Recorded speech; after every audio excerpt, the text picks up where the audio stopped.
What's up, guys? Good morning. If you saw my most recent short, you know that I'm driving the Audi that's the project car because we killed my daily.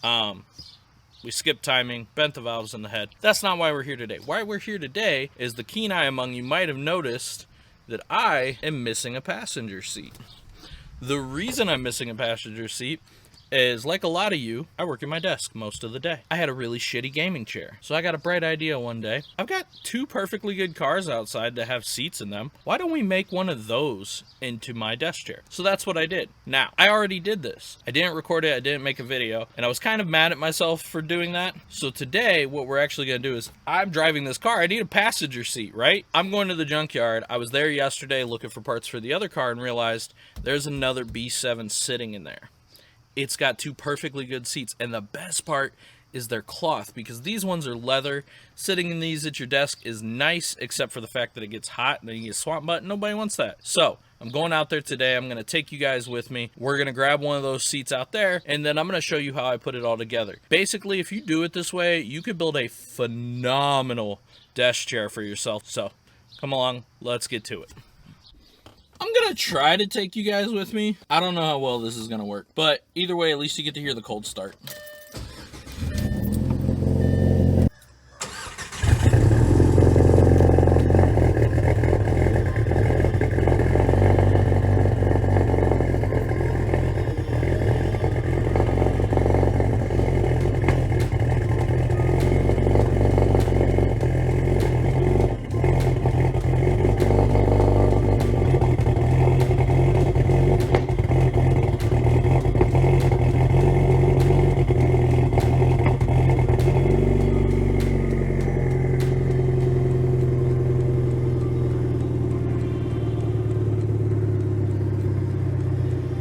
Guys, wear your seatbelts, by the way, you know? Anyways, let's go for a ride.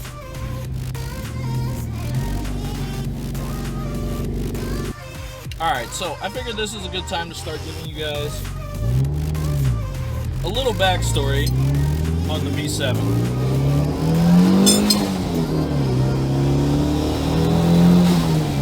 I bought this car in late 2011, early 2012, somewhere in there. In 2013, the turbo died. And at that time I realized the KO3s are ridiculously expensive for no reason. Because of that, I started to look at other options. Now, one of the other options was I could simply get an aftermarket turbo, same turbo, slap it on, drive it as my daily, which was my original intention, okay? It was.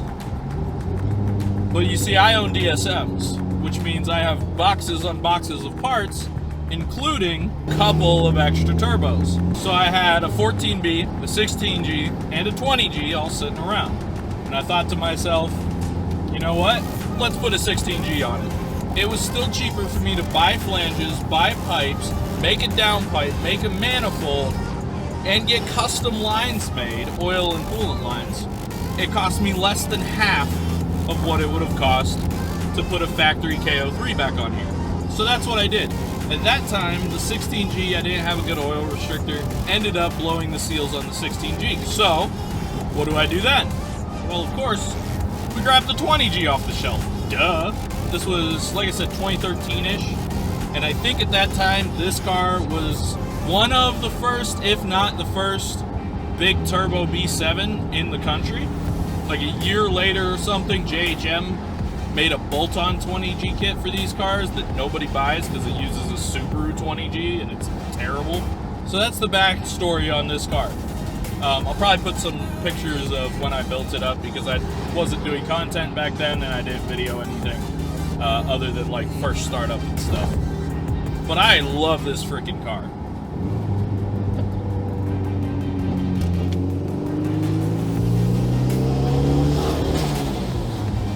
It's not super fast. It's probably somewhere around 400 wheel, and it's heavy, so it's not fast. But it just makes the right sounds and feels so good to drive, you know?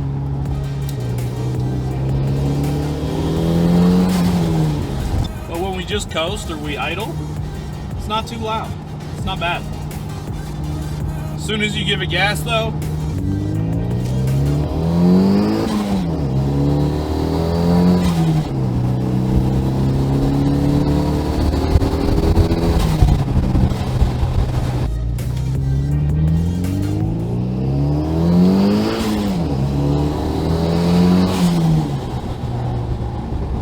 anyways, so back to my brilliant idea.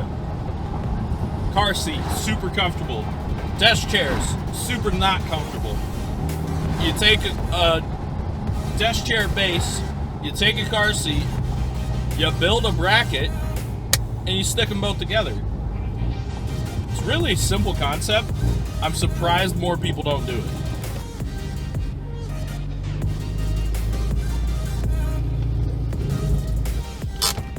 And we're here.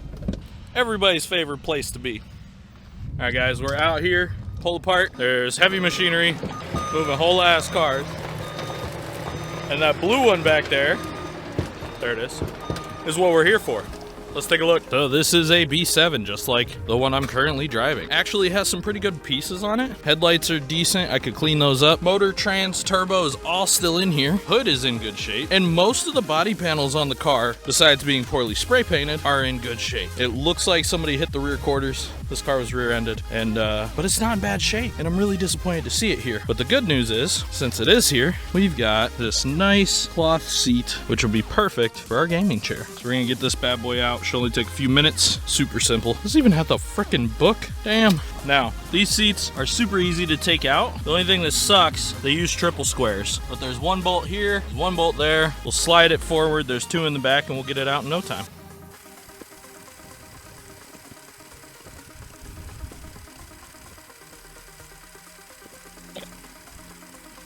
Just like that, two down. Now we slide her all the way forward.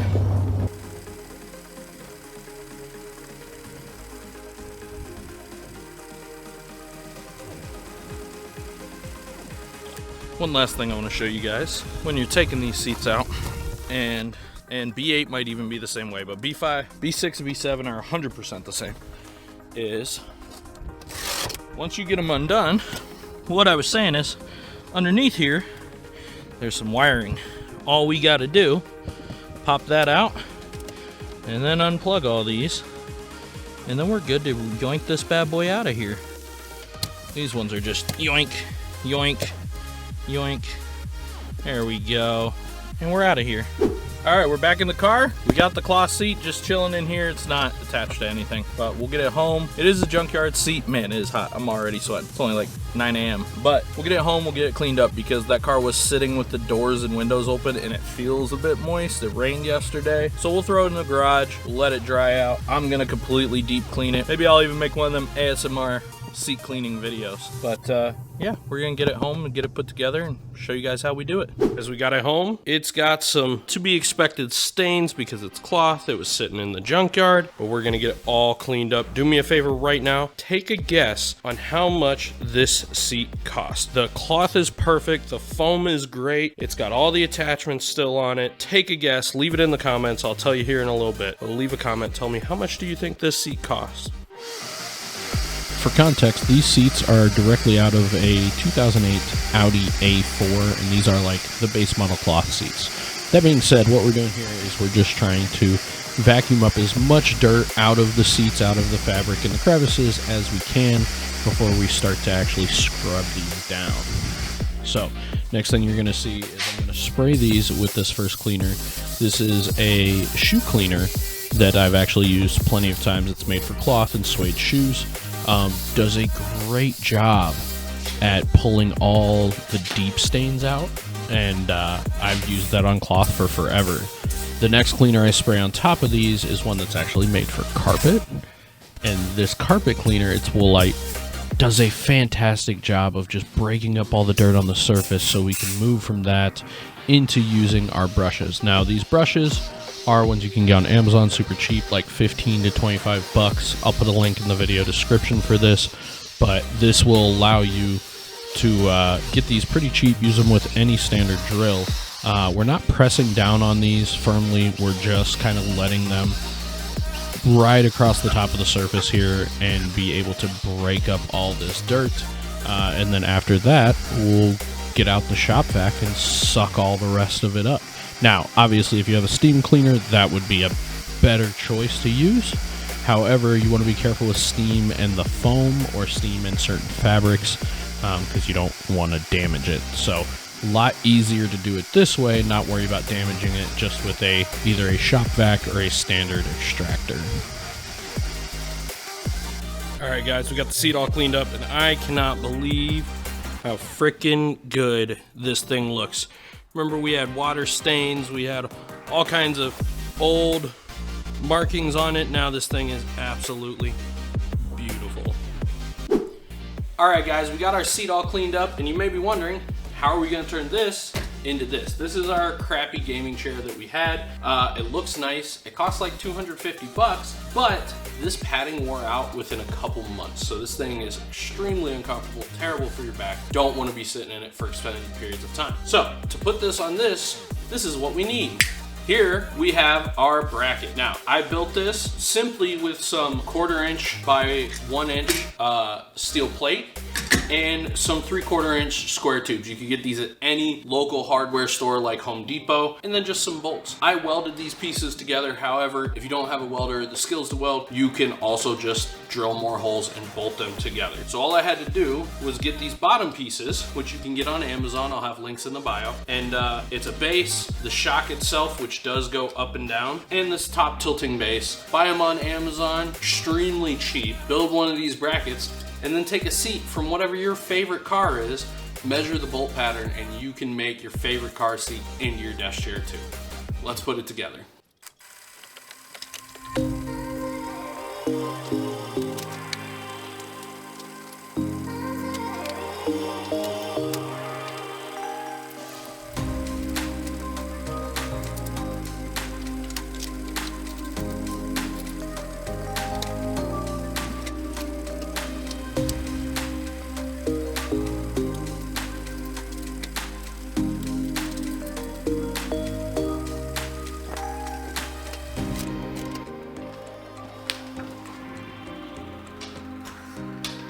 All right, so here we have it. It's our fun new office chair. Okay, but let's talk about what it costs. The seat itself is the last thing I'm going to tell you because it's funny. So the steel we got from Home Depot, about 30 bucks worth of plate steel. Could be more or less depending on where you're at. The base, the tilt piece in the bottom that actually bolts to that, that's about $20. The shock itself that lets it go up and down, that's about $18. And the very bottom with the wheels, that usually is right around $40. Now, the seat itself comes in at $33 from pull apart. That's all it cost me to pull this myself and bring it home. Total, $145 gets us home in a new chair that is way more comfortable than any of these things are ever gonna be. And this is gonna last a lot longer. You gotta think automobile chairs are made to be in a car that goes 200,000 miles, you know? So this is gonna last you a long time. If you like this idea, do me a favor, go ahead, press the like button, subscribe to the channel. I'm always building random things, and we have some car projects coming up that I'm gonna work on as soon as I have some more time and funds. But until then, I love you guys. Hope you all have a wonderful day. Thank you for hanging out with me today, and we'll see you soon. Peace.